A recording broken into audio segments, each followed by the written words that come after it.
په میدان وردګ ولایت کې ډاکټران د اسلامي امارت له هغې پرېکړې خوښ دي چې له پاکستان څخه یې په وارداتي درملو بندیز اعلان کړ. دوی وایي تر ډیره د پاکستان درمل غیر معیاري او بې کیفیته وو.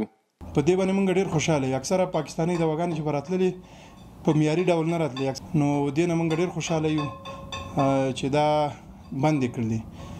اکثره دواګانې چې وي معیاري ډول باندې نه راتللې، نو د دواګانو کیفیت به هم بیانته او اوس خوشاله یو.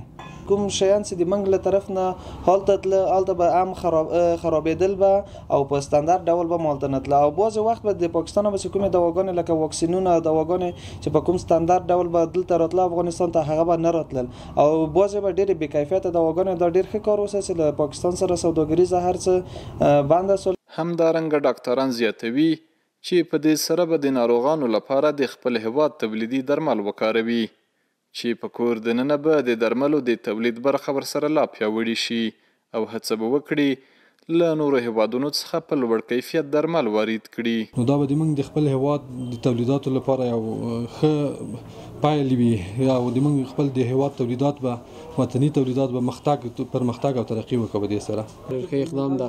باید چې موږ خپل دواوې کومې تولیدېږي د افغانستان د شرکتونو نه، باید چې دغه موږ استعمال کړو خپلو مریضانو ته. خپل تولید هم ده او خپل افتخار هم ده.